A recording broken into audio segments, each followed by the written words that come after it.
So ఎవరైతే ఏ రోజు వరకు ఆ రోజు కంప్లీట్ చేయగలుగుతారో వారు ఫర్దర్ క్లాసెస్ అనేది చాలా బాగుంటాయి, లేదు అంటే ఇబ్బంది పడతారు. ఓకే, కనీసం 3-4 కంపెనీ కోడ్లన్నా మీరు చేయాలి, అప్పుడే మీకు బాగా నేర్చుకున్నట్టు అనిపిస్తుంది. యా, సో మన బ్యాచ్ ఎప్పుడు స్టార్ట్ అయింది? Sir August 25th. August 25th. అవును సార్. నెక్స్ట్ చూడండి, P2P. P2P అంటే ప్రొక్యూర్ టు పే అంటారు. Procure to pay. So material management. Procure to process of obtaining and managing the raw material needed for manufacturing product and providing services. Okay, ఇది MM integration అమ్మా. MM ఎవరైతే నేర్చుకుంటారో material management వాళ్ళు, ఆ యొక్క FI consultant ఎవరైతే ఉంటారో వాళ్ళు దీన్ని యూజ్ చేస్తారు. గుర్తుపెట్టుకోండి. Okay, 1 second.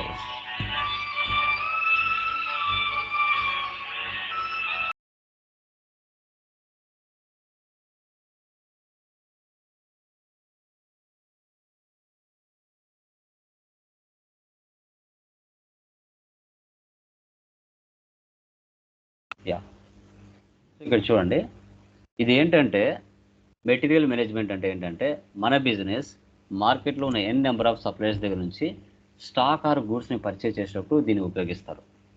మెటీరియల్ మేనేజ్మెంట్ ఇది ఆల్మోస్ట్ కంపెనీలో ఎంఎం కన్సల్టెంట్ దీన్ని చూసుకుంటాడు, గుర్తుపెట్టుకోండి. సో దీనికంటే ఒక సైకిల్ ఉంటుంది, P2P cycle. Material requirement planning, vendor selection, request for quotations, purchase requisition, purchase order, goods receipt, invoice receipt, vendor payment, reconciliation. Okay, లేదంటే MRP, quotation, vendor selection, contract, agreement, purchase requisition, purchase order, goods receipt, invoice receipt, vendor payment, reconciliation. ఇలా కూడా ఉంటుంది. First one material requirement planning చూడండి, MRP. So MRP figure is out of what supplied material you will need and when you will need. It controls MRP procedure, pricing, material valuation. ఇప్పుడు example, మీరు ఏదైనా ఒక product కొనడానికి మార్కెట్కి వెళ్ళారు, vive స్ట్రీట్కి వెళ్తే మీరు అక్కడ గమనించాలి. ఇప్పుడు ఒకే వెండర్ దగ్గరికి వెళ్తారా, మీరు ఒకే సప్లయర్ దగ్గరికి వెళ్తారా? ఓకే, ఏదైనా ఒక బైక్ కొనాలనుకున్నారు అనుకోండి, ఒకే షోరూమ్కి వెళ్తారా? ఒక 5-6 షోరూమ్లు వెళ్తే కానీ దాని ప్రైస్, దాని కలర్, దాని వెయిట్, ఓకేనా, సో దాని యొక్క స్టైల్, ఇవన్నీ చెక్ చేయంగా కానీ మీరు ఫైనల్కి రారు. అదేవిధంగా రేట్స్ అనేది మీరు మార్కెట్కి వెళ్ళిన తర్వాత వాటి యొక్క MRP procedure, pricing, material valuation, ఇవన్నీ కూడా మీరు చెక్ చేసుకోవాల్సి వస్తుంది. ఓకే, మెటీరియల్ రిక్వైర్మెంట్ ప్లానింగ్ అది గుర్తుపెట్టుకోండి. సో తర్వాత వెండర్ సెలెక్షన్. ఓకే, ఇప్పుడు pricing, MRP procedure, pricing, material valuation ఇవన్నీ ఓకే. నెక్స్ట్ ఏముంది? Vendor selection. సో ఇప్పుడు అవన్నీ చూసుకున్న తర్వాత ఒక 10 మంది వెండర్స్ని కలిసిన తర్వాత వాళ్ళల్లో మీరు ఒక బెస్ట్ పర్సన్ని పిక్ చేసుకుంటారు.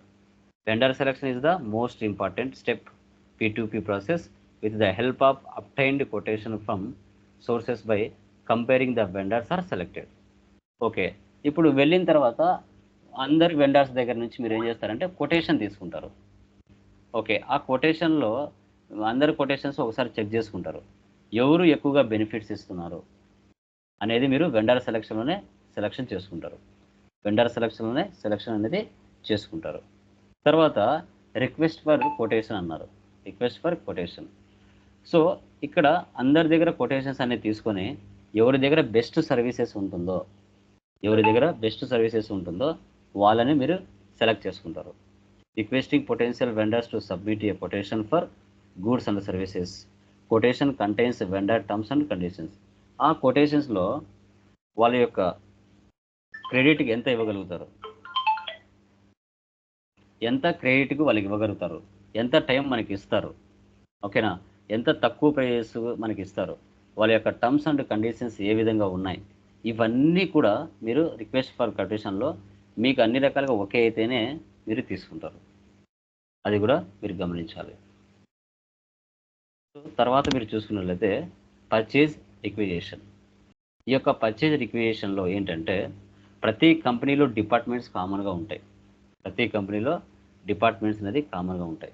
HR department, finance department, marketing department, SD department, production department, MM department, ఇలా అన్ని రకాల డిపార్ట్మెంట్స్ ఉంటాయి. ఇప్పుడు ఒక ఏదైనా హెచ్ఆర్ డిపార్ట్మెంట్లో ఎక్స్పెన్సెస్ జరిగినా, ఫైనాన్స్ డిపార్ట్మెంట్లో ఎక్స్పెన్సెస్ జరిగినా, మార్కెటింగ్ డిపార్ట్మెంట్లో ఎక్స్పెన్సెస్ జరిగినా ఫస్ట్ అప్రూవల్ అనేది ఫైనాన్స్ డిపార్ట్మెంట్కి పెడితేనే, వాళ్ళు డబ్బులు ఇస్తేనే మనకు రీచ్ అవ్వడం జరుగుతుంది. లేదంటే రీచ్ అవ్వకపోవడానికి 100% ఛాన్సెస్ ఉంటుంది. రీచ్ అవ్వకపోవడానికి 100% అనేది ఛాన్సెస్ ఉంటుంది, గుర్తుపెట్టుకోండి. తర్వాత పర్చేజ్ రిక్విజిషన్ ఫామ్ ఇలా ఉంటుంది. పర్చేజ్ రిక్విజిషన్ ఫామ్ అనేది ఇలా ఉంటుంది. Item, quantity, description, unit price, total. Okay, requisition info, recommended vendor info అన్నీ కూడా ఇలాగే ఉంటాయి, గుర్తుపెట్టుకోండి.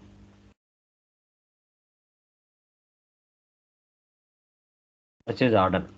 Once purchase order is created, purchasing department initiates procurement process. Purchase department issues purchase order to vendor. Vendor supplied goods and bills to the company accordingly. Purchase order have information like order type, vendor, material, quantity, purchase price, delivery date. So తర్వాత terms of payment, purchase order T code ME21N.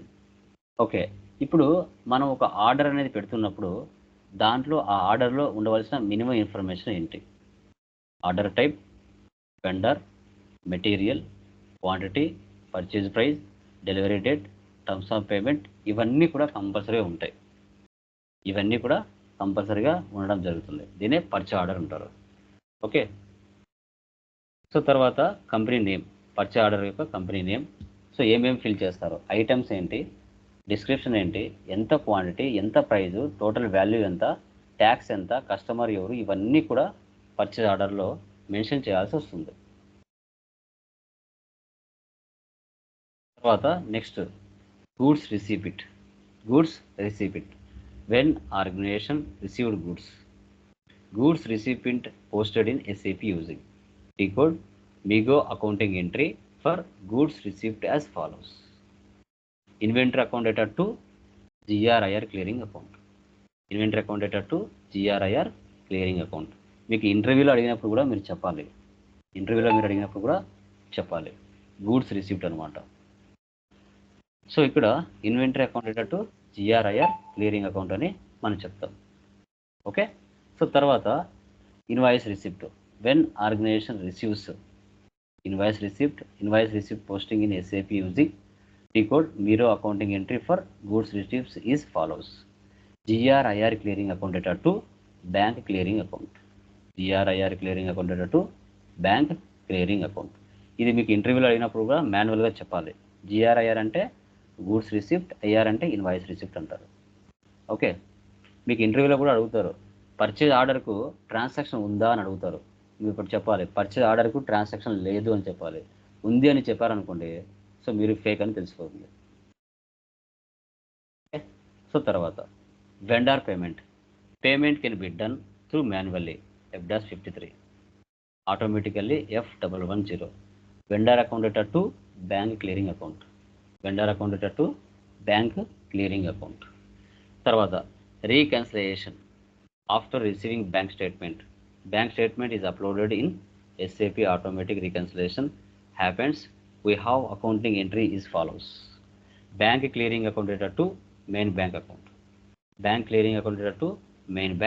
account. అని చెప్పాలి.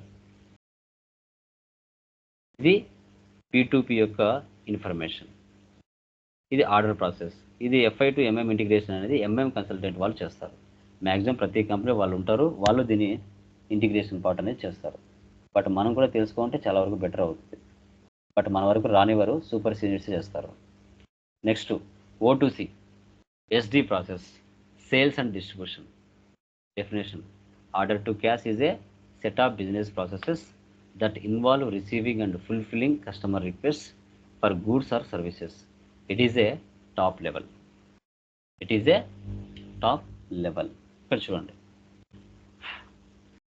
Okay, ఏంటంటే P2P అంటే పర్చేజ్కి సంబంధించింది, O2C అంటే sales and డిస్ట్రిబ్యూషన్కి సంబంధించింది. Sales and distribution ఇది goods and services మీద దీన్ని మనం చేయాల్సి వస్తుంది. ఒక కస్టమర్కి మనం స్టాక్ ఆర్ గూడ్స్ని సేల్ చేసామనుకోండి, స్టాక్ ఆర్ గూడ్స్ సేల్ చేసామనుకోండి, అప్పుడు ఈ ప్రాసెస్ ఎలా ఎంటర్ చేయాలన్నదే ఇక్కడ కాన్సెప్ట్. తర్వాత ఇక్కడ చూడండి O2C cycle, customer enquiry, quotation for customer enquiry, sales order creation, post goods issue, delivery, billing, bill send to customer, receipt of money, customer payment. ఇది process. ఇది కూడా సైకిల్ అని చెప్పొచ్చు.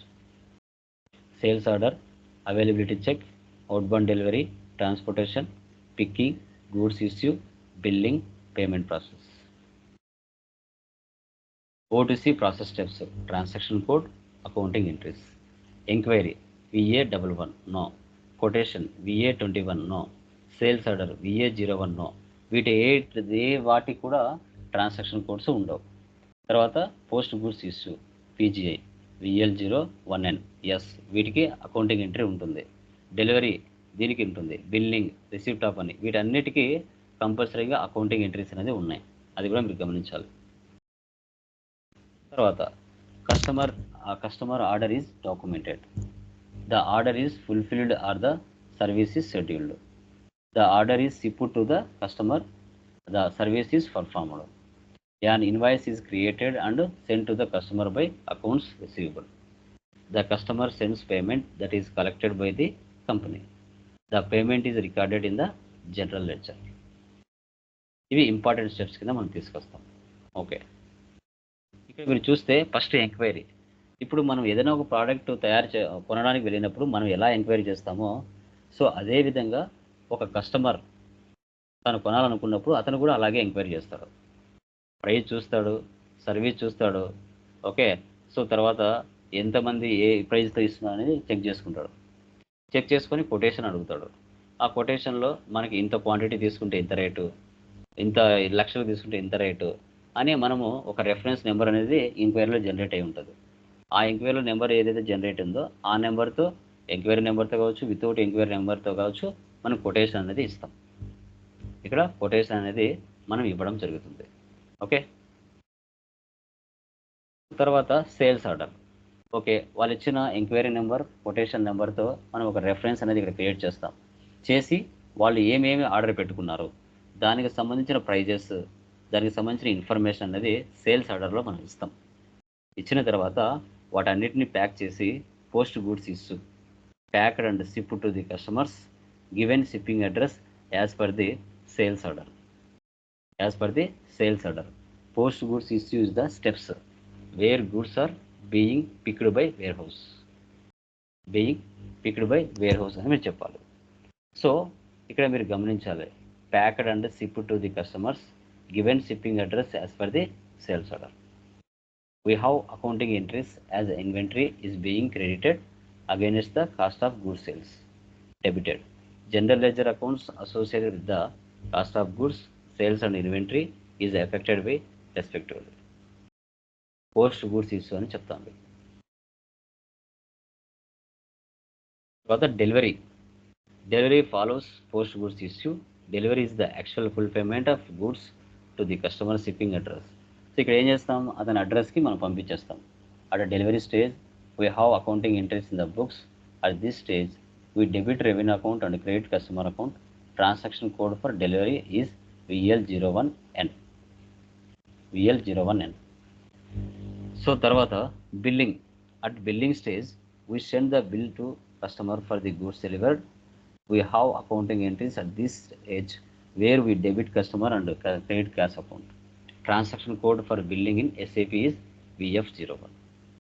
ఓకే, ఇక్కడ బిల్లింగ్ మనం ఫైనల్గా పోస్ట్ చేస్తాం. వీటికి సంబంధించిన ట్రాన్సాక్షన్ చూడండి.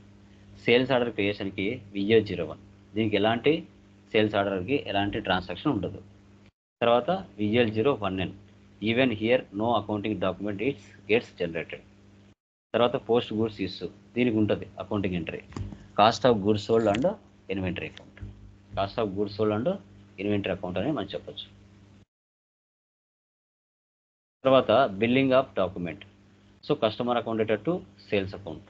Customer data account to sales account అని మనం చెప్తాం. అదే రిసిప్ట్ ఆఫ్ అమౌంట్కి వచ్చేసి bank clearing account to customer account. ఇవి ట్రాన్సాక్షన్స్ యొక్క ఇన్ఫర్మేషన్.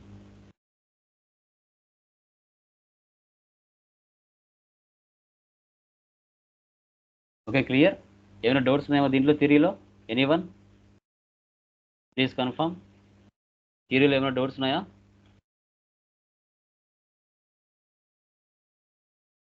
క్లియరా?